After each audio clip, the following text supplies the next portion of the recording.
everyone, how are you? My name is Ashley Hobbs, and today I'm going to be talking with you guys about BearWise and how to be BearWise in your communities. I want to give you guys just a minute more for everyone to log in, and let's expect some technology issues. Let's just be real about that. But if you have any questions along the way, I really encourage you to type them into this chat, especially if they're clarification type questions for something that I've said.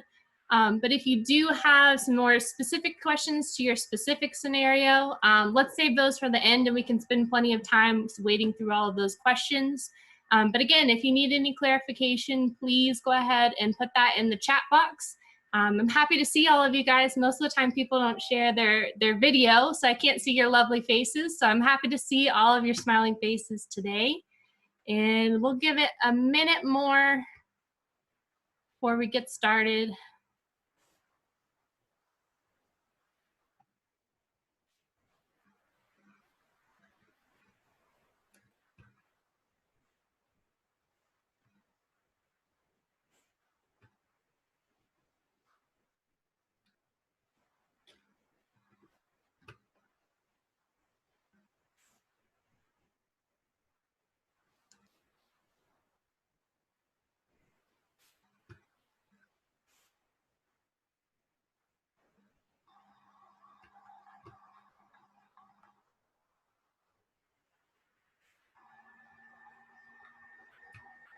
All right, so let's dive into this here. Hopefully everybody can see my screen all right. If you can't, let me know in the comments and I'll get it sorted. Hopefully everybody's audio is also working and you can hear me loud and clear. But if anything goes wrong, just let me know in the comments. But let's get started today. I just want to introduce myself. My name is Ashley Hobbs. I'm the Assistant Black Bear and Fur Bearer Biologist with the NC Wildlife Commission. Been here for almost 2 years now, so I'm relatively new, but I am based out of Asheville. I'm based out of Buncombe County, so you'll see why here pretty soon. We'll get to that in just a moment. But let's get started today with BearWise. So today I want to cover becoming BearWise. So starting off with the biology and the behavior of black bears. It's really going to help us kind of determine what's normal behavior for a black bear and why are they doing that in my backyard. Then we'll move on to coexisting with black bears in our neighborhoods and communities.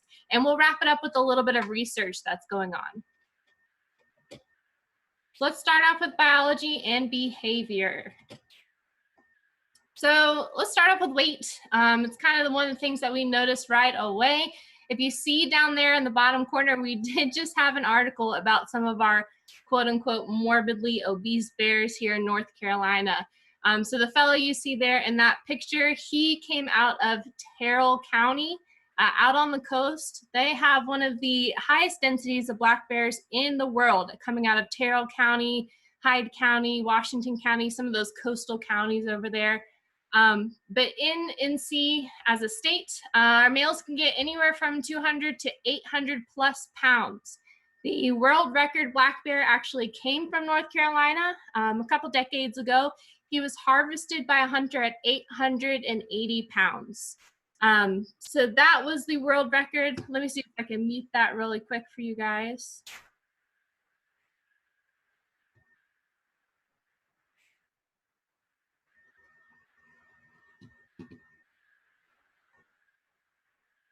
There it goes.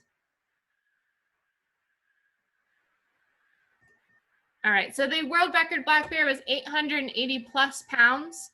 On average, the coastal bears tend to be a lot larger than the mountain bears. Raise your hand if that surprises you. Anybody? Yeah, okay. Usually we get a couple people who are surprised by that, but our population here in the state is divided into two parts, essentially, out in the mountains and out on the coast. And our coastal bears, you can see on average, the males are around 330 pounds and the females are around 200 pounds. So that's just the average bear, but our mountain bears here certainly are not small by any stretch of the imagination. So the mountain male bears are about 220 pounds on average, and the females are not too far behind at about 165 on average. But again, lots of big bears around here in North Carolina. Some of the biggest bears in the world are coming out of North Carolina. We're talking grizzly-sized black bears. So let's talk about what they eat naturally. So what are they supposed to be eating? So essentially they're going to be eating mostly plants, but they are omnivores. So about 80% of their diet comes from plants, and the other 20% or so comes from things like insects and animals, things like detritus and roadkills and things like that. In addition to insects like grubs, any sort of termites, hornets' nests, wasp nests, you name it, they'll eat it. But essentially here in the springtime, when they come out of torpor or a false hibernation, so to speak, they're going to be really feasting on those early leaf out roots and shoots, anything they can get their hands on at that point, because they will wake up pretty hungry. And then once we get into the spring and into the summer, late spring into the summer, we'll see those what we call soft mast food sources come out. So that's going to be things like blueberries and blackberries. It's going to be anything from chokecherries, serviceberries, some of your willows and dogwoods will also fruit as well. And they will happily feast on those. So if you have one of those species that produces a fruit, particularly in the spring into the summer, you probably see some bear activity around that part of your landscaping. In the fall, they're really going to switch over to what we call hard mass. That's things like acorns and hickory nuts and chestnuts, any of those nut type species. But particularly they love those white acorns. So that's going to be their favorite and really what they're targeting. Also in the fall, you see the crops come into their prime. And this is one of the reasons why our coastal bears are so fat and so healthy, because they are feasting on these cornfields, soybean fields, you name it, which is pretty prevalent out on the coast compared to here in the mountains. A lot more agriculture out on the coast. Certainly they'll go after small livestock, things like goats and chickens, whenever the opportunity allows. But primarily they're going to be going after easy things like fawns that maybe aren't running yet, or roadkill as well.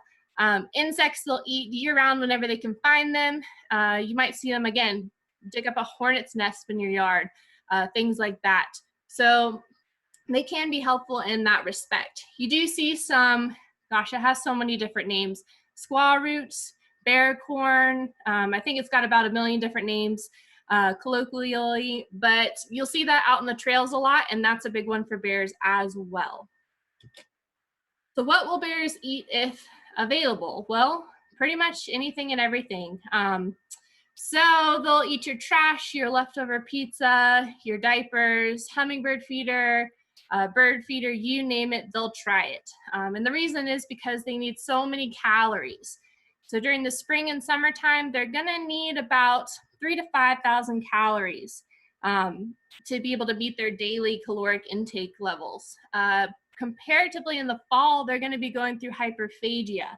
So during that time, it's going to be a little bit different for them. They're going to metabolize foods a bit differently to store fat. So they're going to be consuming about 20,000 calories per day in the fall, getting ready for that winter time when the foods are least available to them.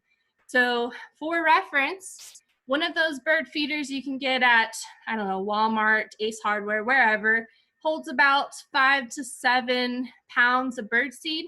And that right there in itself is 20,000 calories for a bear.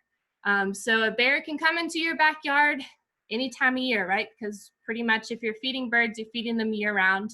And they can get an entire day's worth of calories in the fall, and then almost an entire week's worth of calories in the spring and summer. So that's something to kind of remember when we're talking about some of these things a bit farther down the road. Another thing to mention is the hummingbird feeders. It's kind of like Kool-Aid for a bear, right? Kind of nice, refreshing sip in the summertime. But those also have 2,000 calories for the average size hummingbird feeder. So that's also something to consider when you have these things hanging around in your backyard. So let's talk about their senses a little bit here. First and foremost, let's talk about their eyesight. So it's pretty comparable to a human, not exactly as good as our eyesight. It tends to be pretty good eyesight up close. But when you get to distance vision, that's where they tend to suffer. They can also see in color.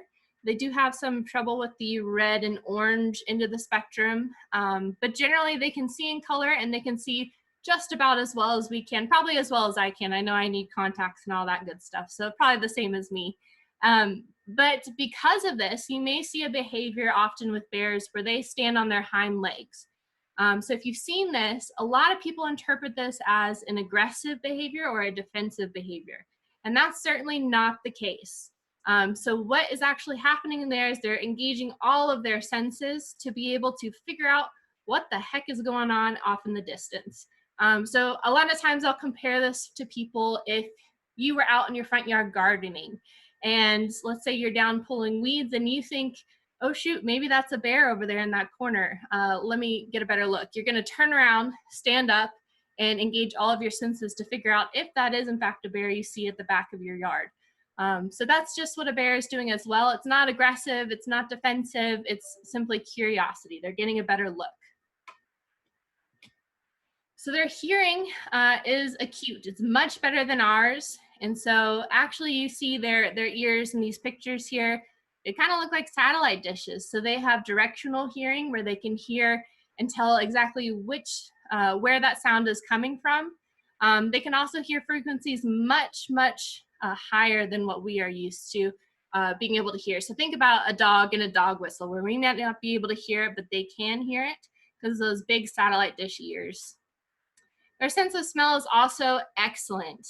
This is probably the top of their senses when it comes to what they are equipped with, and it's probably the one that they use the most to interpret the world around them. So if you see with the guy in the picture here, they have a pretty long muzzle, pretty long nasal cavities there, and inside those nasal cavities, they have a lot of channels. And I'm going to show you guys here. So let's see. So you see all of those little channels inside of their nose. So those are actually to increase the surface area inside of their nose so that they can essentially have more a stick to their nasal passages, so they can interpret more of those scent particles. So because of this, they can actually smell your garbage can, your grill, whatever it is, from over a mile away. Actually, some estimates put that more towards 10 miles away. And there are even some estimates that put that at over 25 miles away. So if you have ever been to the WNC Nature Center, they have a great little display on the Bear Bridge, and it shows the Asheville map, and then it shows where the bears are, and it has a circle drawn with how far away they can smell things from their bears that are there at the Nature Center. So that's a pretty cool graphic to look at if you're ever back over there. Take a look at that one. I always like to check it out and see if they can smell, you know, the pizza from last night from where I'm staying. So over 7 times better than a bloodhound, over a mile away, and that equates to something over 100 times better than a human. So sense of smell is really the main way that they're interpreting the world. Let's see. So they also have a very strong homing instinct. So what this means is that if I were to pick up a bear and put them several states away, they would come right back to where we picked them up, right back to their quote unquote home.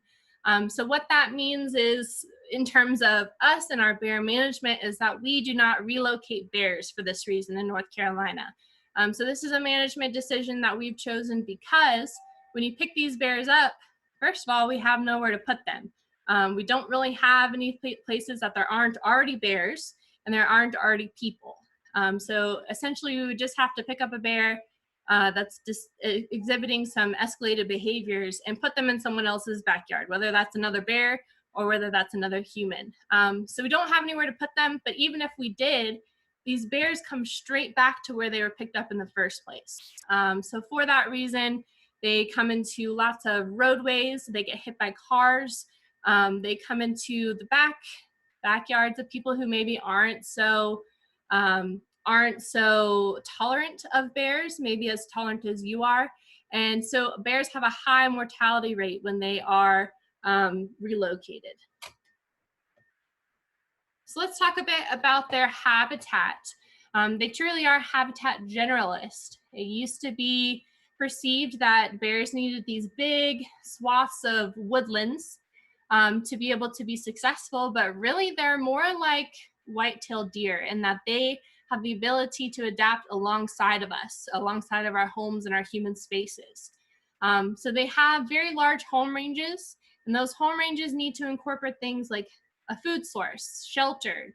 They need travel corridors, meaning they need to be able to travel from their food to, you know, their shelter space, or from one food source to another food source without being impeded by things like roads or, you know, backyards or development, things of that nature. They also need access to be able to go on dates, right? So we can have more bears in our population. So because they need all of these things incorporated within their home range, it can be anywhere from 10 to 250 kilometers squared. So the males will have much larger home ranges than females. Part of that is because of their breeding behavior. They need to be able to access as many females as possible. Part of that as well is plays into it is whether they're a quote unquote urban bear or a more quote unquote rural bear. So bears in urban areas tend to have more concentrated resources. Now, whether those resources are something like a bird feeder or it's something like a, you know, an oak tree, that depends. But because those resources are so concentrated, they don't need to have such a large home range because everything they need is right there in one spot. So this is something that we tend to see in Asheville and something that the urban suburban bear study is addressing. But we find that home ranges tend to be more towards that 10, particularly for females in these urban and suburban areas. But you'll see bears utilize, of course, we see bears in backyards, as you can see in the picture here. We also have bears in some of our green spaces in our parks and places like that, where we have a lot of people, but the bears are more than happy to live alongside us in those areas. And then you have places like downtown, where there's a bear on a walkway. So if you have been watching the news, we've had a couple bears downtown recently as well. So it's not uncommon to have a bear walking through the Fine Arts District and anywhere in downtown Asheville.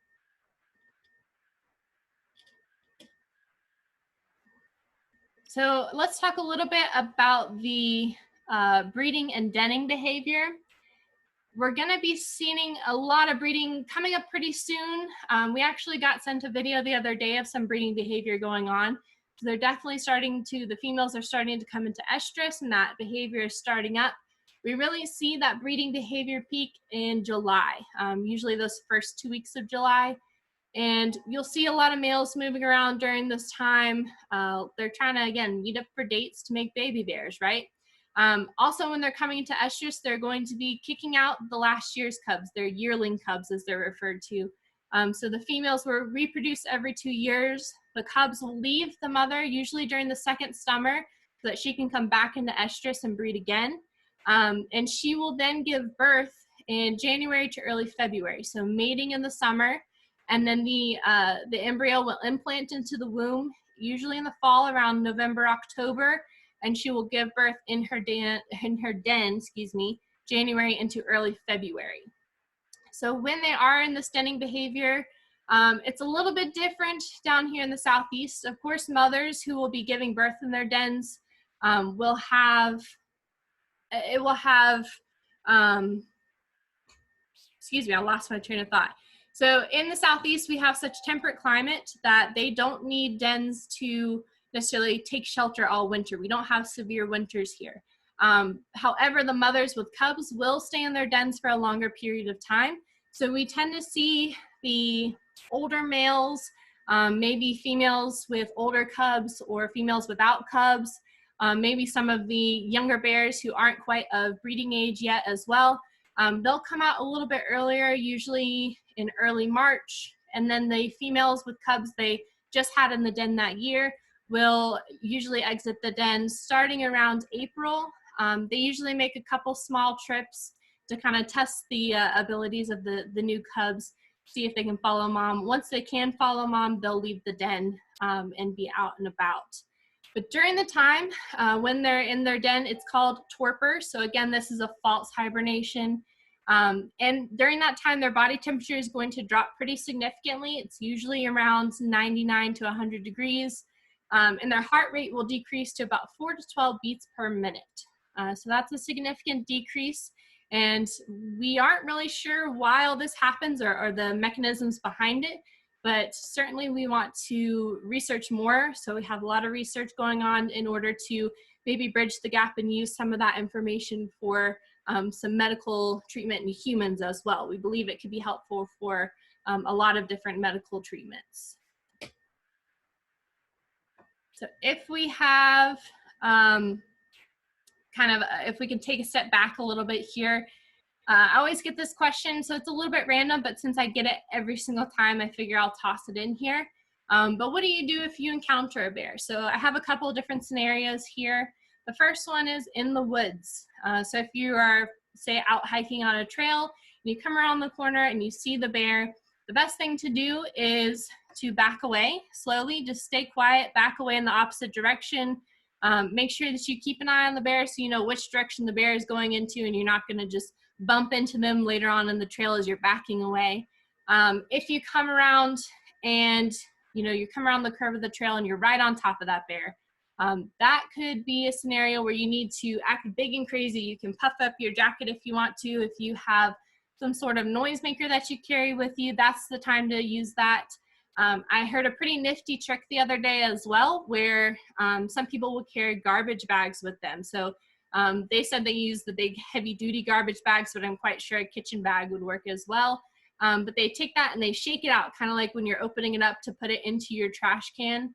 And that noise combined with the visual aspect works really great to kind of scare off that bear. But regardless, once the bear is moving away, you want to move in the opposite direction as well. When you are in a building, by a dumpster, coming around the corner of your home, something of that nature, do take this seriously, because we do have bears in homes in the Asheville, Buncombe County area quite often. Same goes for a lot of the rental areas out in Western and North Carolina as well. People will leave a window open, leave a door open, or if you have a lever style handle and you leave that door unlocked, the bear can come through using that door handle, come through the door as well. So the best thing to do is to give the bear a clear escape route. And this is really in any scenario. Never corner the bear. They are very shy creatures, especially compared to their grizzly bear cousins. So if they can get away from you in any way, they will try. So give them an escape route. Make sure if you walk in, you see a bear in your kitchen, you back out the same way that you came in, and you leave the door open or the window open or however that bear got in so they can exit as well. Again, don't lock a bear in a room. Sometimes people are tempted to do that, and that would not be a great idea, particularly for your wallet. You might have to do some remodeling afterwards, and it would be traumatic for the bear, traumatic for you. We'd have to call somebody to come out, unlock the door, get the bear out. It's better to just back out. If you're in your home, you can back out and get into your car and wait for the bear to leave that way. If you're in your backyard, say you look out the window, you see a bear in your backyard. The great thing to do is harassment is kind of the general term here. So really that means making loud noises, shouting, banging pots. You can spray the bear with a garden hose. If you have a bear that's particularly resistant to a lot of these loud noises, you can use something like a paintball gun, which will pop them in the rear, and it won't feel good, but it won't hurt them either. It'll send them on their way and give them a clear message that there are boundaries here. They cannot come up onto the porch. They can't get into whatever you got in your backyard that brought them there in the first place. The follow-up to this is that when you finally get the bear out of the area and you've quote-unquote harassed them, you need to make sure you figure out why they were there in the first place and remove that attractant. So whether that's a garbage or your bird seed, maybe you have some cat food outside, make sure you bring that in. Same thing with your neighbors as well. Let them know, hey, there's a bear around. I scared him off, but we need to bring in all these attractants. And particularly if you have a dog as well. Don't get in the habit of just letting the dog out in the backyard, even if you have a fence, and particularly at night. Make sure that you're scanning around, checking the area for bears, make some loud noises before you let the dog out. Even better, always have your dog on a leash. particularly at night or first thing in the morning when it's not the best visually for us as humans, so that we don't surprise bears and bears don't you know, get surprised by us. So another question I get is fight or play dead. The answer is to fight. This is kind of a silly video.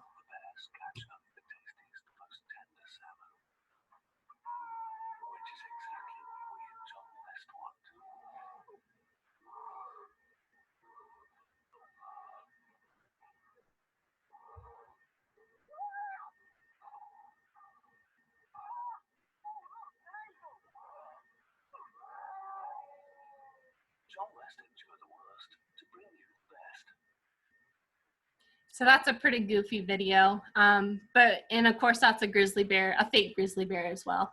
But when it comes to black bears, if you are in a situation where you feel like you need to defend yourself, absolutely do. Fight dirty, do whatever you can to get away from that bear. Again, they are very shy creatures, so if you put up a fight, then they're more likely to run off in the opposite direction.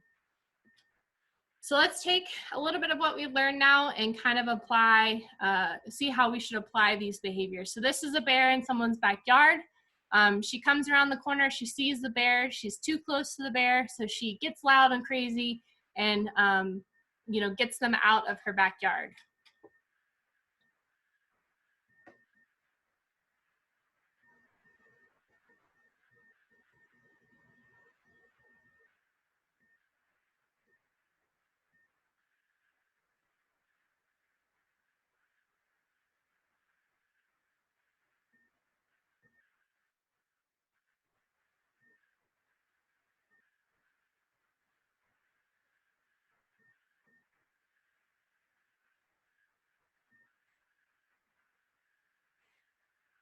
Sorry.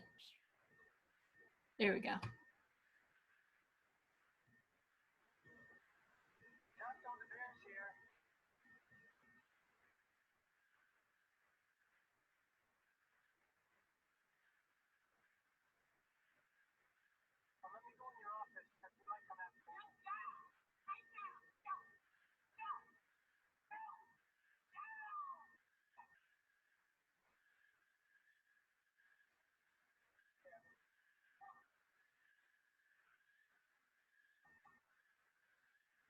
All right, so we saw her behave exactly how we want to see, and ideally she got rid of that, that bird feeder on her back porch as well after the bear left the area. But she got big and crazy. She didn't approach the bear. She came around the corner, saw the bear, froze, and got big and crazy. So that's the way to go on that. Now here is another scenario. And this is kind of a good example of why bears always need an escape route. So this is a bear that was in the Fine Arts District downtown several years ago and did not have a clear escape route, and it's very dangerous for bears and people in this scenario.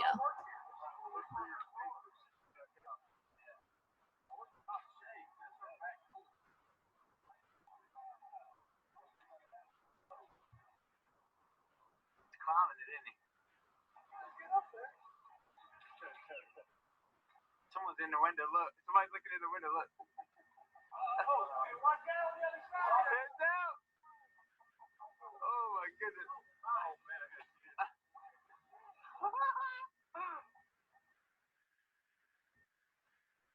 All right, so that bear clearly did not have an escape route, so it felt like it had to climb. And truly, even when it climbed, it didn't have an escape route that way as well. There were people up there.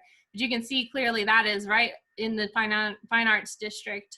So we do get bears in these particularly urban areas here in Buncombe County.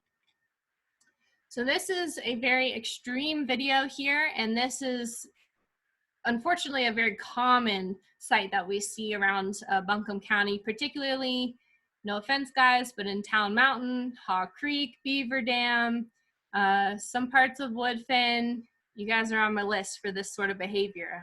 We see this resource guarding where these bears haven't had boundaries set for them around human areas. They, you know, sometimes have 5 different names from 5 different households because they're just so loved, and people leave food out for them, or people let them access their bird feeder or their pet food.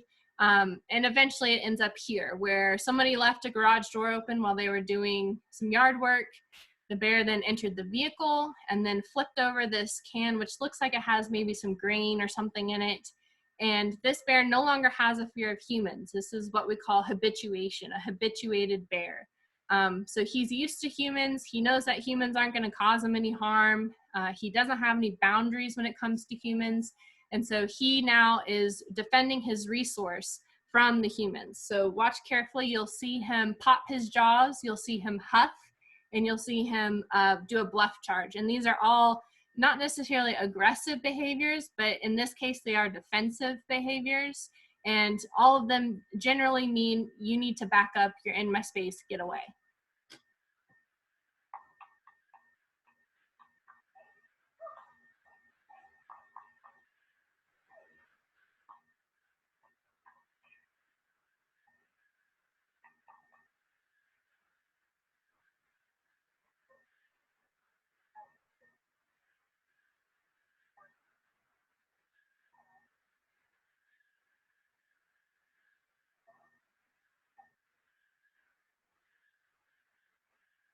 Okay, so with this scenario, this bear has learned that some clapping doesn't mean anything. Nothing bad's gonna happen because somebody's clapping at it. So this is a reason why if you are using harassment to get a bear out of your backyard from around your home or community, switch it up some. So use an air horn sometimes, maybe use a bell another time, use a hose another time, keep them guessing. So keep them nervous, keep them wary of humans. That's best for the bear.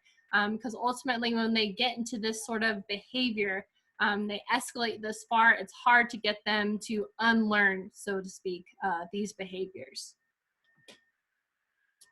So let's kind of shift a little bit here now that we know a little bit about the biology of black bears and their behaviors.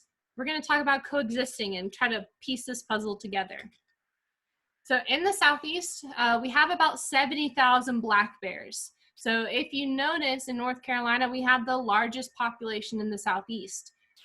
Really, we have one of the largest in the country as well. So you see, again, we have a coastal population and a mountain population.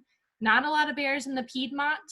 We really don't have any bear population established and breeding in the Piedmont. So two kind of different populations there and about 20,000 bears. So with our population in the Southeastern US, we're seeing our human population grow as well. So for reference, in North Carolina, in about the 70s or so, we realized our bear hunters came forward and said, hey, we're losing our bears. So we had about 300 black bears in the state at that point. So we implemented a lot of hunting regulations. We put a stop to some of the excessive logging that was going on, and we tried to address some issues we were having with chestnut blight as well. And so with all of these measures, some research thrown in there, many regulations and evolving over time, in addition to a sanctuary system that protects certain areas where females with cubs particularly utilize those areas for their resources. We protect those areas, and we have seen a full recovery. So we went from 300 bears to about 20,000 bears in the span of a few decades. So that is really a great accomplishment for us. But as our bear population is growing, so is our human population. And that's kind of across the board in the Southeast. So you see here the number of interactions between humans and bears that are reported is up in the vast majority of these states. And in fact, this study was done in 2015. So I imagine there might be a few more red states nowadays. So this map is a little bit crazy, but we can break it down here and it really gives us some great information. So if you look at the hashed areas, those are our two populations and their ranges. And you can see the river systems there as well. You'll see the little bright pinkish purple patches and the kind of denim colored patches. Those are our sanctuaries that we have, both sanctuaries that we implemented and places that have certain restrictions with their local laws that just kind of make it a de facto sanctuary system for these bears. So Asheville is a great example of that. We have no hunting allowed inside Asheville city limits. So Asheville in itself is a sanctuary for bears. But in the coastal plain, we have about 11,000 bears to 13,000 bears. And in the mountains, we have 6,000 to 8,000 bears. So does it surprise anybody that we have almost twice the number of bears on the coast as we do in the mountains? Anybody? Raise your hand. It surprises a lot of people. And it's not that we don't have a lot of bears here in the mountains by any stretch of the imagination, but it's just that we have more on the coast. And a lot of that, again, is that temperate climate that's out there, a lot of swamp and marshlands out there, which bears love. It's great habitat for bears, in addition to a lot less people on the coast and a lot more agriculture on the coast. So it can support a lot more bears. Again, highest densities of bears, bear per square mile, are coming from some of our coastal counties. So also with this map, you can see the level of development, so human development that is projected by the year 2030. So by the year 2030, in these super red areas, these orange swatches as well, that's where we expect to see the highest densities of human development. That teal color is going to be lower development. So as you can see, especially in the Piedmont, we're going to be experiencing a higher level of development. Mountains are kind of in second place, so to speak, and the coast, not a ton of development, but you still see some red marks in there where they're going to be building up in the human populations over time. So it's something to think about when we're talking about management. We really want to stabilize our population at this level because we have so many humans moving into the state and developing more and more each year. And we want to kind of keep our populations where they're at, keep them from expanding into the Piedmont and developing a breeding population. So I want to flash this up here really quickly. You can see that NC Wildlife Resources Commission divides the state up into 9 districts. You see Buncombe County is over here in District 9. Some of you tuning in may be in District 8 as well if you're from the mountains. But I wanted everybody to kind of pick their district here from their county so they know exactly where to look at for the next slide. I got a question about hibernating on the coast. Yes, they also hibernate on the coast, but it is still the false hibernation, still that torpor. And they're gonna be, getting up and moving around in January, February, just like they will be here, particularly on those warmer days and with those males, subadults, and females without cubs.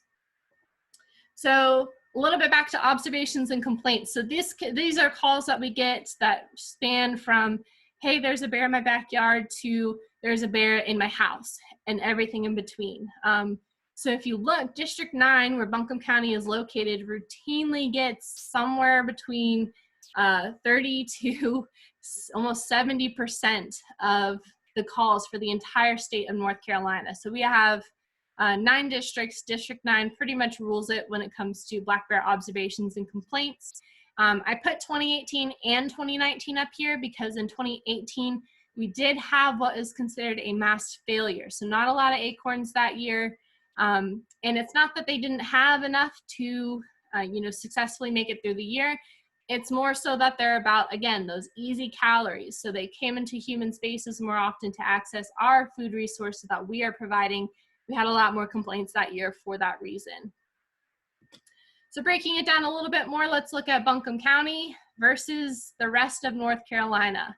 I see some faces here, and yep, this is why I live in Buncombe County. This is why I focus a lot of my BearWise outreach here in Buncombe County as well, and why we're doing this presentation today. So you can see in the blue, that's Buncombe County. Again, in 2018, we had a mass failure. So almost 70% of the complaints for the entire state of North Carolina came from Buncombe County that year. 30%, still nothing to put your nose up at. That's still a big chunk of the complaints coming from North Carolina, coming specifically from Buncombe County. So with all this in mind, and with these trends tending to happen in other states as well, the Southeastern states got together and decided that we need a regional program. And we wanted something that would be consistent. So you see a lot of the state logos here with the same bear paw. So we want you to recognize that bear paw as BearWise. You know exactly which message we're trying to convey in that moment when you see that bear paw. And more importantly, if you're one of those people that has a house in North Carolina and a house in Florida, We want you to be able to get the same message on how to prevent and resolve these conflicts, no matter which state you're in. So that when you're at the beach, at your beach house, you know to keep your garbage secure. You're gonna follow the BearWise basics in Florida, and same at your mountain house in North Carolina. So BearWise is a regional program. It shares ways to prevent conflicts from happening in the first place. I always tell people that the ability to be proactive when it comes to bear activity in your community is the best position to be in. And we also want to provide people who are already experiencing those conflicts ways to resolve them. So we'll give you a whole bunch of tools and you can pick and choose what's going to work best for your scenario. And we want to encourage community initiatives to keep bears wild through the 6 BearWise basics. We find that when people come together on a community level versus a singular level, it's much more effective. So again, we try to have consistent messaging. So we have one main website at bearwise.org. Really encourage everybody to log in afterwards. It covers everything much more outside the scope of what I'll cover today. So it can really put you in touch with who you need to be in touch with to resolve your issues in your area, and can give you some ideas on how to prevent conflicts or resolve the conflicts that you're experiencing. So there's also BearWise certified communities. In these communities, essentially the community members decide to follow the 6 BearWise basics on a community level. And because of this, we see reduced human-bear conflicts, duh, right? That's the main point there. But it also, and to me more importantly, increases the confidence of residents to do things like gardening or walking the dog, and any of these other kind of daily activities we do in our communities. We want you to feel like if you did encounter a bear, you would know exactly what to do. We want you to feel like you know how to prevent having encounters with bears. And we want to give you the tools to be able to resolve the conflicts you are already experiencing. So give you confidence all around when it comes to enjoying your community. As kind of a happy side effect, it also attracts fewer nuisance wildlife. So things like raccoons and rodents, bobcats and coyotes. By implementing the 6 BearWise basics, you're also helping to keep those animals out of your community as well, and from using human resources, just as we're trying to do with bears. And ultimately, we want to empower residents to be involved in finding their own solutions. So if we put the onus on the residents to pick and choose which tools are going to work and to keep track of bear activity and all of those things, we find that people will keep up with that much more. It'll be much more important to the community. So you can check this out at bearwise.org /BearWise-communities. We don't have any in North Carolina yet, but we are currently in the process. COVID-19 kind of tossed us for a loop there. So hopefully we'll have some certified communities by the end of the year in the Town Mountain and Haw Creek areas. So here we have the 6 BearWise basics. This is just kind of a general outline here. You see the icons, you see the bear paw. We want you to see these things and know exactly what we're talking about. So let's dive right in. Number 1 is never feed or approach bears. This is very important, and it really boils down to intentional versus non-intentional feeding. So if you see a situation like the bottom corner there where the woman is tossing out, gosh, I don't know, marshmallows or cookies or who knows what she's tossing to that bear. If you see a situation like that, we need to know about it immediately. So you need to report that incident to the NC Wildlife Helpline or to NC Wildlife Law Enforcement. And at the very end, I'll have all that information there for you. You can take a picture of it or write it down, whatever you need to do. So you'll have that information on who to contact. But the thing is, it's not illegal to feed bears, unfortunately. Sometimes there are some local ordinances that'll say if you're feeding bears or any wildlife and it starts to cause property damage or starts to impact human safety, then that local ordinance can come into play. But it's not very common that those are enforced or that there is an ordinance like that in the community. So something to keep in mind, but we do want to know about it so that we can do some education for that person or that community, and really kind of nip that in the bud, because that is where the negative behaviors start and they escalate from there pretty rapidly. Also check out around your house to see if there's any potential hidden sources of intentional feeding going on. non-intentional feeding. So things like bird feeders, pet food, or compost, where maybe you don't intend to feed the bears, but the bears end up utilizing that as a resource anyways. So be mindful of your own property. Do a lap every once in a while to kind of check in and make sure that you have all of your potential attractants secured. Number 2 is secure your food, garbage, and recycling. So you need to really take this seriously, because this is, out of the 2 biggies being bird feeders and garbage, garbage is one of the big ones. So again, the bear's strongest sense is their sense of smell. They can smell your garbage can from over a mile away. So when it's trash day, every bear in a mile radius at least knows about it. So I'm sure if you live in this area, you probably know that they have their own little schedule. They follow the trash schedule in each neighborhood, and they show up very promptly for trash day. But be mindful of human foods as well. Specifically, I want to mention vehicles here, because bears can access vehicles like it's nothing. They can open a car door like it's like a human does, and I'll show you a video here in just a moment. But for this reason, even if you feel very secure in your neighborhood, you trust your neighbors, that's wonderful. I'm very happy for you, but please don't trust the bears.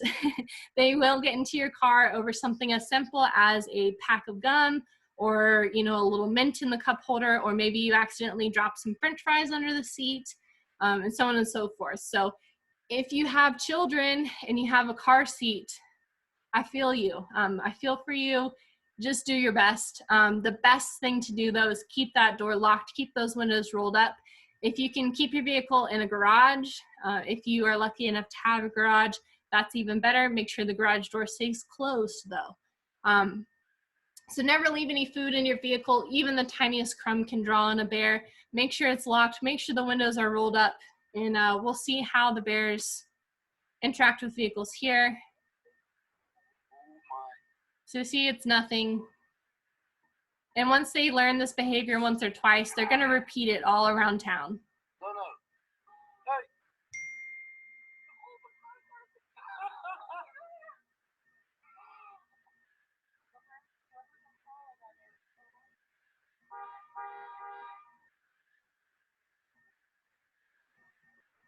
Get out of there. So one thing to note as well, we do see bears total cars in these scenarios. And oftentimes what happens is the bear gets locked inside of the car. So the car door closes behind them. And interestingly enough, they've learned to open the car doors from the outside, but not from the inside. I think they really need to work on that, because that would make our jobs a lot easier.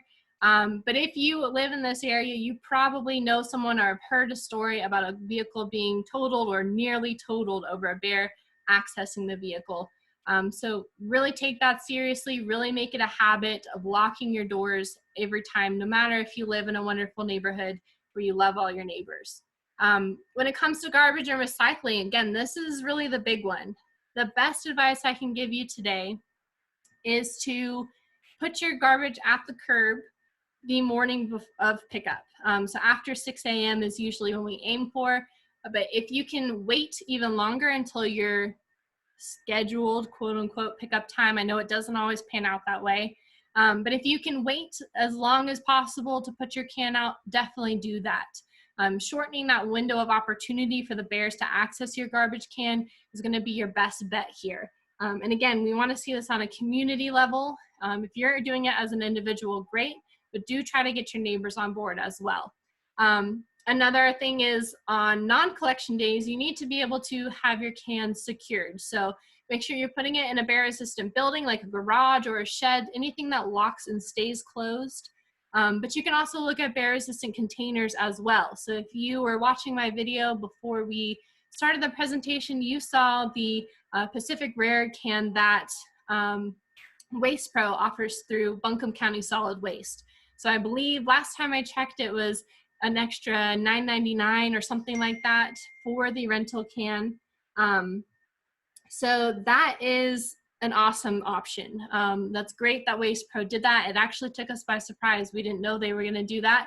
But that's kind of the Cadillac of the bear resistant garbage cans. That's the one that when I go and do presentations, I take that one with us. It has an automatic locking system where as soon as you close the lid, it locks. And then once it, flips around, they can manipulate it, and that lid is going to stay locked. But when the truck picks it up and flips it 180 degrees, it has a gravity latching system to automatically unlock there. So it's considered an fully automated garbage cart. So again, that's like the Cadillac of garbage carts, but there's a lot of different options out there.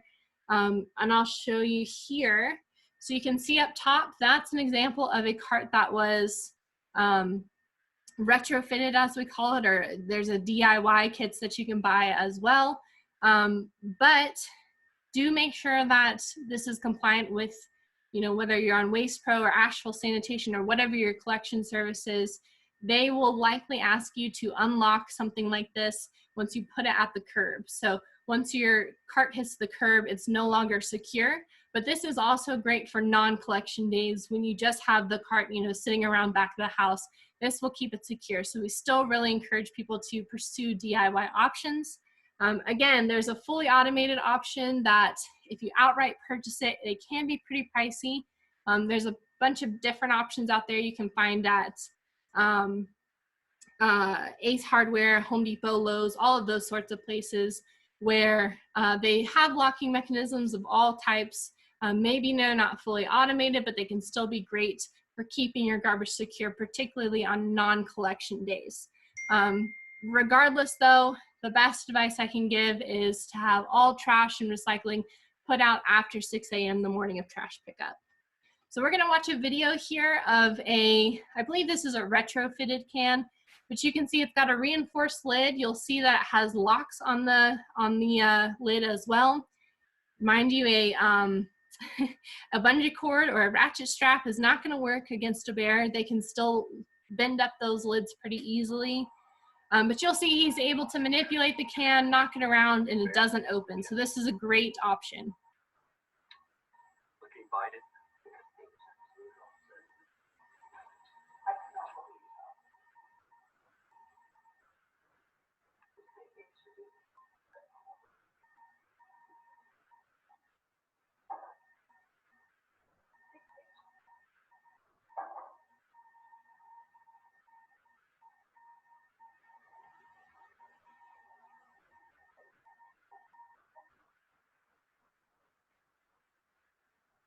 Does the same thing, he'll drag it out onto the grass. So that cart worked really well. Because this bear has traditionally been able to access the garbage in that cart, that bear is probably going to come back and try a couple different times. Ultimately, over time, you'll see the bear coming back, the number of times they come back decrease until maybe they only come back, once a year or once a month. It does take time to quote unquote unlearn those behaviors. So once you make a modification like that, give it some time. It's not going to be instant. I also saw a question pop up asking what was the name of the quote unquote Cadillac of bear resistant cans. That was by Pacific Rare Egg, and that's offered by Waste Pro. Asheville Sanitation is working so hard, bless their hearts. We've been working with them for a couple years now to try and get a system of bear resistant garbage cans. With COVID-19, that's probably going to put even more of a wrench in that chain, but we're still trying, we're still pushing forward, and they're still very motivated, and likely they would go with the same type of cart as well. And then just some other options that are out there at places like Ace Hardware or Home Depot. Toter is a good brand. They have a couple options. You can find a list, kind of a comprehensive list to meet your whatever size you need or whatever your needs are specifically. On NC Wildlife's website, under our bear section, we have a little flyer there where you can kind of look at some options as well. And then I did see that there is, somebody mentioned rinsing out containers, which is great. It certainly isn't going to harm anything by doing that. It may not be foolproof though, particularly with recycling. Of course, we're going to be rinsing a lot of those cans and things like that out. But because these bears have such a strong sense of smell, sometimes people still do have trouble with recycling. So I just wanted to toss that out there, but that is a great trick. Also putting stinky things in the freezer before you put them in your garbage can on collection day, that's a great one too. So let's move on here 2 bird feeders. Sometimes these are fighting words for some people, but bear with me here, kind of hear me out, and we'll see if maybe we can't convert some people here. So number 3 is remove bird feeders. So you got to remember that bears are all about easy calories. So essentially, remember, one of those 5 to 7 pound bird feeders, kind of classic big ones from Walmart or whatever, holds about 20,000 calories. And that's their daily calorie target when it comes to the fall, and when they're in hyperphagia, getting up their fat stores for the winter. So because of this, we ask people to remove bird feeders when bears are active. So usually that's somewhere around March to somewhere around November. So that's if you absolutely have to feed birds, but we really ask that people don't, and here's why. So number 1, there's no practical bear-resistant bird feeder, really, in my opinion. In order to cover all the bases of a truly bear-resistant bird feeder, it's going to cost you probably a couple $100s. Some systems cost up to over $1,000, and man, are they an eyesore. They are not pretty, and they are not something that I would personally want to have in my backyard. And essentially, with the amount of money and effort you'd be putting into it, why not go with something like a pollinator garden, or putting your efforts and your money into something like that would be way more beneficial. So these bird feeders, we do see across the board. Audubon Society agrees. Any sort of bird watching community will agree as well. Bird seed is not natural for bears or birds or any of the other critters that access it. And aside from that, we see a lot of disease transfer around these bird feeders. So the disease transfer is heightened. We see some more aggressive species benefiting, where really we want the smaller, less aggressive species. I mean, there's a million different ways that bird feeders are negatively impacting birds in particular, but also bears and other species. So we really ask that people don't use bird seed. Additionally, when you have, you see pictures here, we have a bird feeder strung up 20, 30 feet in the air. You have one on a balcony. You have one of those silly little poles that's nothing for a bear. Even if you do get it rigged up somewhere, first of all, bears can climb trees, so they can access, as you can see, those rigging systems that people use. They can access your 2nd story, 3rd story balcony, just like climbing a tree. That's nothing for them. But additionally, even if they didn't want to make that effort to climb up there, they are more than happy to access the seed that spills on the ground. And in some cases, we find that that's more of an attractant than the feeder itself. So keep that in mind as well. If you have to have a bird feeder out, if you're just one of those people that has to feed the birds through a bird feeder, make sure that you're sweeping up, maybe vacuuming up the seed that falls on the ground on a very regular basis. But really, again, if you're going to put all this effort into making your bird feeder electrified or hanging it 20, 30 feet off the ground, putting it on your balcony, if you're going to go through all this effort, I really suggest you just look into other more effective ways to see birds around your home, using things like, instead of putting bird seed in your bird feeder, put some cotton balls or some yarn, any sort of nesting material for the birds. Bird houses work great, nest boxes. A little bird bath can do wonders. And again, I can't stress this enough, pollinator gardens are great. Just stay away from some of the fruiting species. Go more towards the species that promote insects. So a lot of the insects are going to bring in more birds, not only more birds, but a wider diversity of birds as well. So it's going to be much more beneficial for the wildlife in your backyard, and viewing that wildlife while keeping bears moving through and not attracting them to your yard. Excuse me. I did see a question about hot pepper suet or adding cayenne pepper. That is not effective for bears. Unfortunately, if you're doing anything with that, then you are properly seasoning that bird feeder for them. It doesn't really have an effect until it gets to the capsaicin levels of a bear spray. So that's super, super high, and that's not something that we can kind of replicate with a suet mix or adding, cayenne pepper or something like that to our mix. So hopefully that answers that question. So here's kind of a serious moment, and if there's any kids around, you might send them off for just a moment, but it is something that I really want to address because this was right in most of our backyards if you live out here in the mountains. So in 2018, we had an incident where we did have to euthanize a bear. And it was a scenario that progressed over time. And it started with unsecured trash and with bird feeders in the neighborhood. Again, this bear didn't have any boundaries. It was continually allowed to access these resources. This pictured here, she's Miss Tony. She was unfortunately on the receiving end of, excuse me, of the female bear here. Across the street from her, she had some new neighbors that were unfamiliar with living in bear country. And they were routinely putting their garbage out the night before. And the bear with her cubs was coming along and accessing that garbage the night before. And again, this got to the point where the bear was resource guarding. So very similar to the picture we saw, or the video we saw earlier in the presentation with the bear in the garage. So on top of that, she had cubs as well. She was habituated, and Miss Tony went to let her dog out one last time. It was dark outside in her yard. So we had a scenario where we had the small, forgive me, but the yippy dog making a lot of ruckus, and the bears do not like dogs. Bears and dogs do not mix. So the mom and cubs were on the other side of the vehicle, and Miss Tony didn't see when she scanned her yard before she walked outside.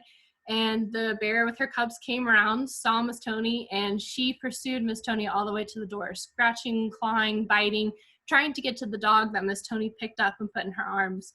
So Miss Tony fought back, but it did not deter the bear at all, and she pursued her for a great distance.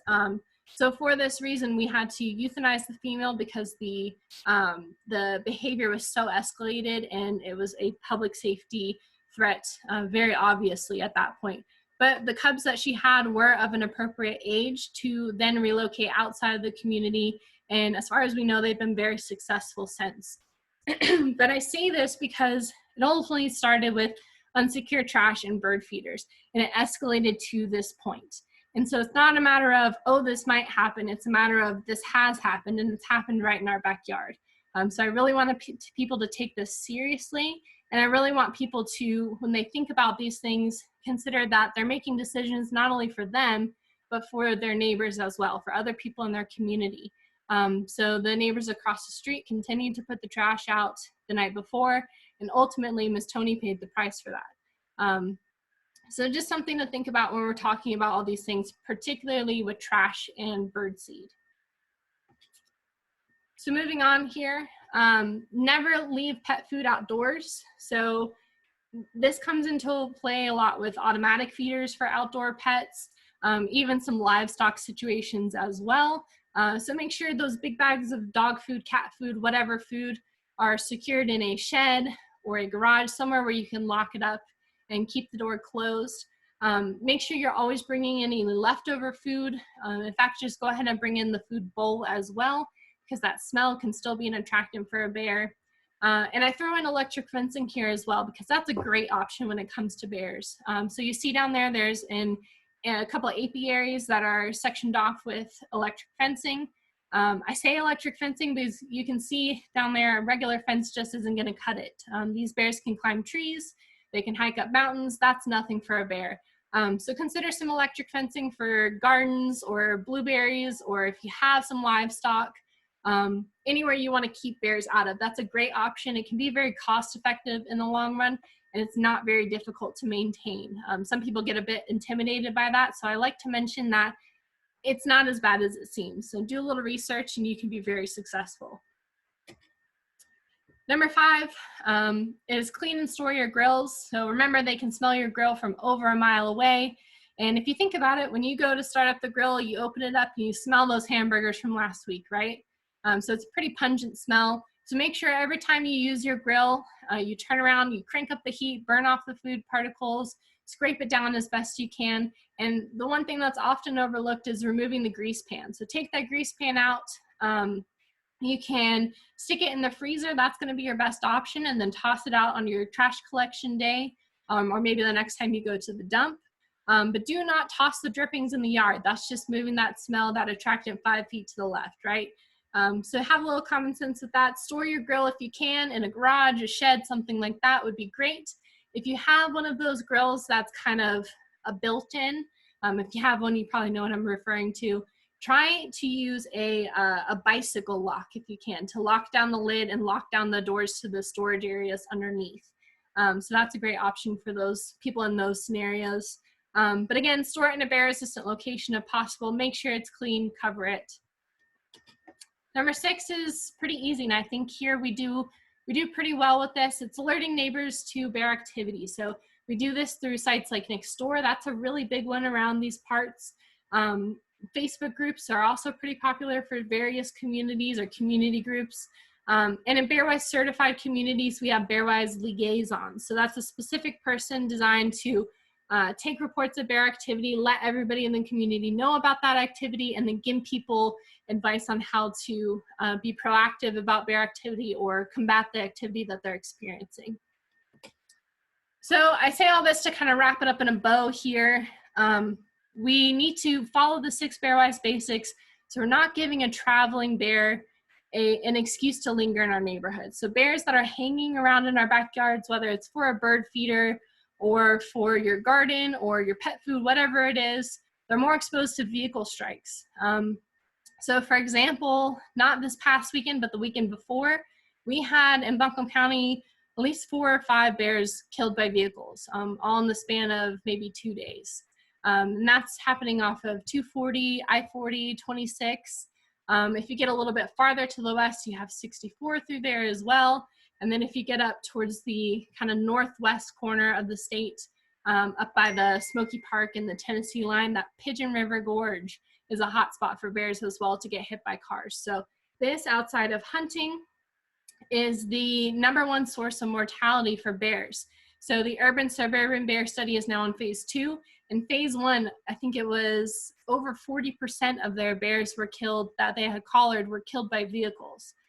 So it's a major issue around here, and we use some of the information from our research to try and put out signage and reduce speed limits and put out, wildlife underpasses and overpasses, but really it boils down to us and keeping the bears moving through our more densely populated areas, not letting them hang around, so they're less likely to get hit by cars and things of that nature. They're also more likely to be shot, and I say legally or illegally, because there is a,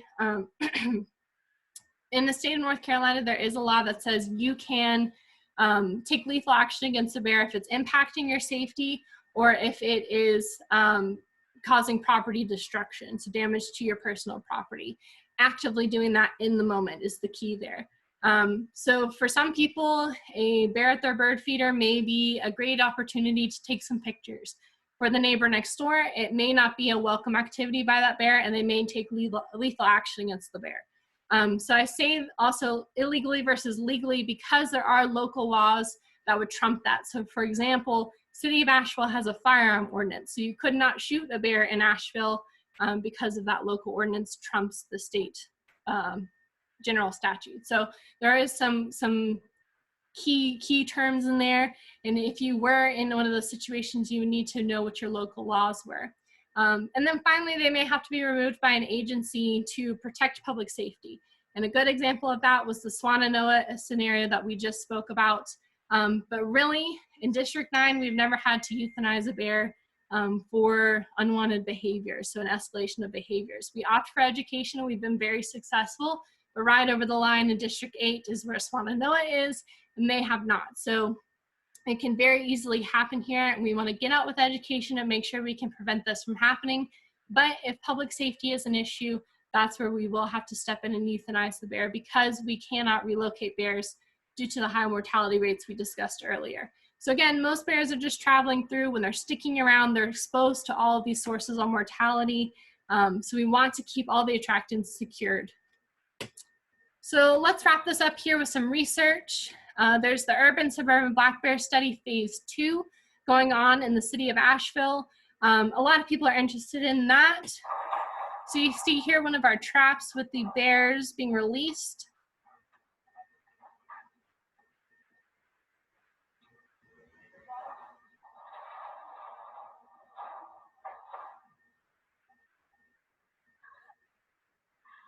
So you see there, that's just in someone's backyard. So we put out the traps in people's backyards within Asheville city limits. And we trap them in these, they're called culvert traps. And when they go in for a donut at the very end, the door closes behind them. Then we're able to anesthetize them, process them. We put a collar on them. We identify them with an ear tag, and we can take all kinds of biological samples and follow them for a few years. So again, we can use this information to combat things like vehicle mortality among bears. We're also looking specifically with this project, the influence of BearWise communities. So communities where the community members are all implementing the 6 BearWise basics around their homes. We're seeing how that impacts the diets of these bears, their reproduction, where they're denning, how they're denning, and their general movements. So you see in that top corner, that's kind of an example of some GPS data we get. And we tend to see these bears start out in Asheville. They may take a little vacation for a while, but oftentimes they loop right back to Asheville and more so Buncombe County. So you also want to look at some of the perceptions of bears and human-bear interactions in these communities, and ideally we'll see that there's a decrease once these communities become certified. So right now we have their collars out, and we are looking at the before effects, and then we'll have these communities certified by the end of the year, and we can start looking at the after effects. So hopefully we'll have some final results in June of 2023. I put an asterisk there because who knows how COVID-19 will affect that, but hopefully we'll be successful. So here's where everyone can take pictures or write down this information. This is great information to have. Of course, I have my information up there, but if you are experiencing a bear issue, more importantly, we want you to call the NC Wildlife Helpline. So that should be available Monday through Friday, 8 to 5, but with COVID, we've had some restrictions in our hours. You can always leave a message and they'll get back to you as soon as they can, or there is an email address as well if you need to send along some pictures or anything like that. And that's great for any sort of wildlife issue you're experiencing. Excuse me, there's also the Wildlife Enforcement Division. So if you experience a pretty significant issue with wildlife outside of those helpline hours, then you can follow that link right there. It's on the NC Wildlife website as well. And you can find your local wildlife officer for your county to hopefully come out and help you with whatever issue you're experiencing right there. So at this point, I would like to open it up to questions. So if you can type them, I'll try to answer them, you know, as they come.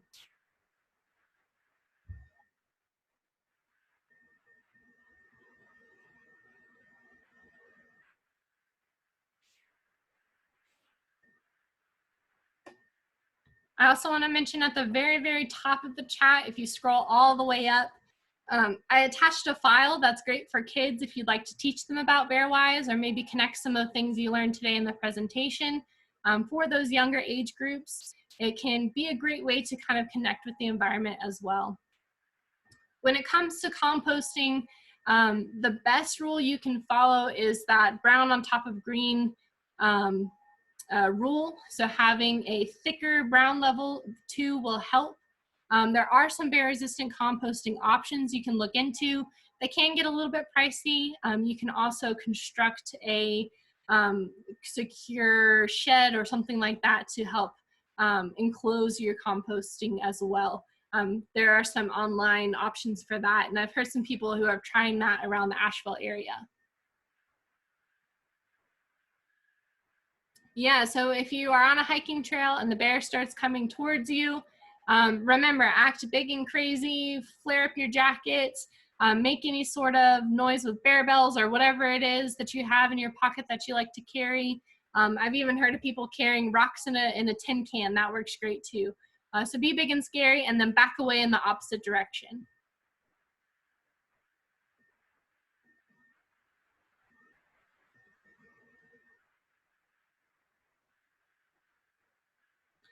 So bear bells, any of the air horns, things like that can be super effective. But again, switched up, especially if you're using it in a backyard setting, switching up the harassment, whether it's noises or a hose or whatever it is, helps kind of keep that bear from getting used to, you know, a human yelling or a human clapping at them.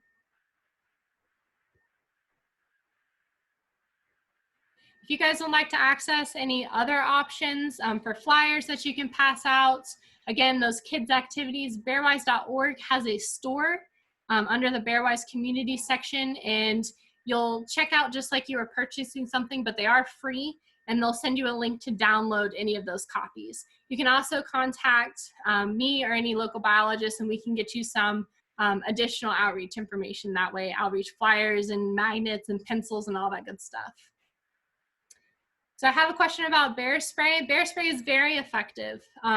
You can carry it with you pretty easy. So if you feel comfortable using it, I always recommend people have it on there for, if nothing but peace of mind. Do make sure you know how to use it though. You're not spraying upwards, you want to spray downwards towards the bear's face. So there's a lot of videos online that you can look at to get some good information about training. And I have a can, and you can purchase these online, that don't actually contain the bear spray. So it's called an inert can. So it just essentially just sprays air out, but you can practice and get a feel for it. So the first time you're using it isn't when you actually need to use it.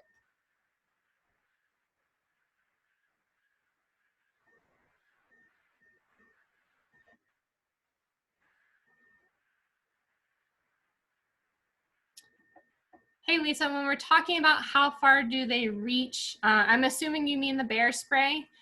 So you can read it on the can. Definitely use bear spray and not human pepper spray, because those links will be very different.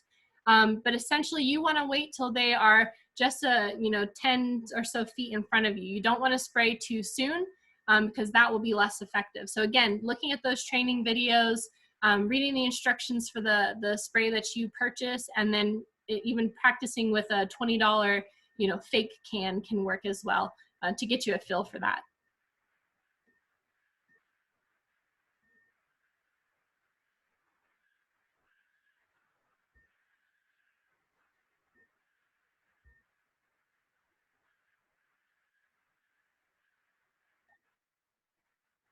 Any more questions? Don't be shy. I've never heard a stupid question.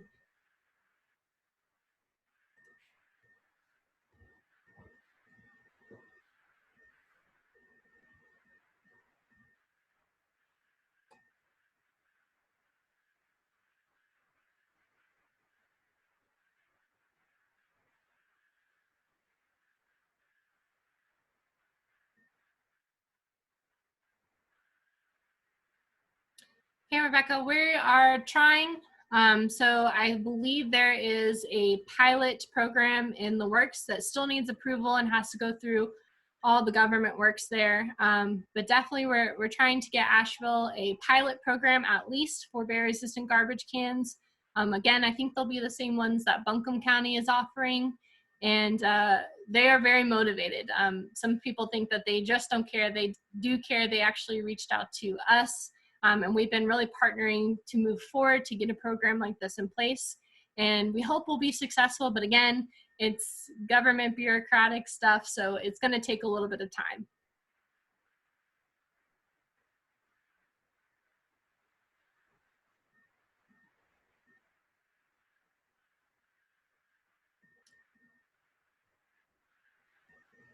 Hey guys, so the library has pointed out to me that I should mention this is recorded.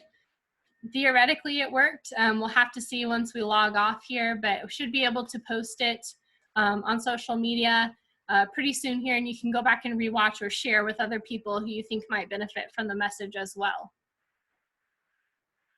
Jane and Marty are very correct. A screen is not going to keep a bear out of anything, whether it's your porch, your window, anything like that. Bears, they accidentally put too much weight on it and it breaks the screen. They're large animals with large claws. So be mindful of keeping it in a secure location that can lock and that a bear cannot access. Hey, Christine. So in terms of lilac bushes in general, I can get back to you on that if you want to direct message me your email. I haven't personally heard that, but in terms of landscaping, I'd much rather have flowers than any sort of fruiting type species, just as a general rule of thumb. So if you'll personally send me your email or reach out, you can email me. My address is still on the screen, and I can get back to you about that.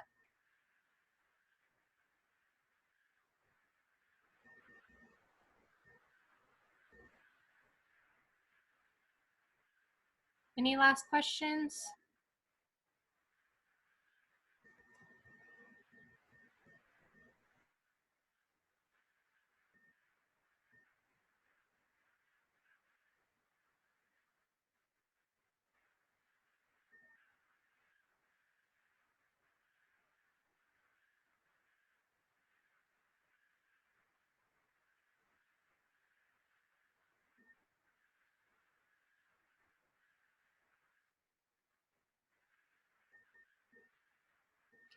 All right, well, thank you guys. I think we'll just cut it off there. Again, my email is up there if you have any questions that kind of just pop up after you're kind of mulling this over afterwards, and feel free to reach out. I'm happy to answer any questions. Again, I can get your neighborhood some outreach materials. We can get you all kinds of different stuff. So just let me know. Remember the NC Wildlife Helpline. It's a great number to just have on the fridge, ready to go when you need it. In Wildlife Enforcement Division, if you go ahead and look up those numbers for your local officers and have those on the fridge as well, it's just great to have easily accessible. Even programming it in your phone could be great. Okay, well, thank you so much, guys. I hope everybody has a wonderful and safe rest of the week.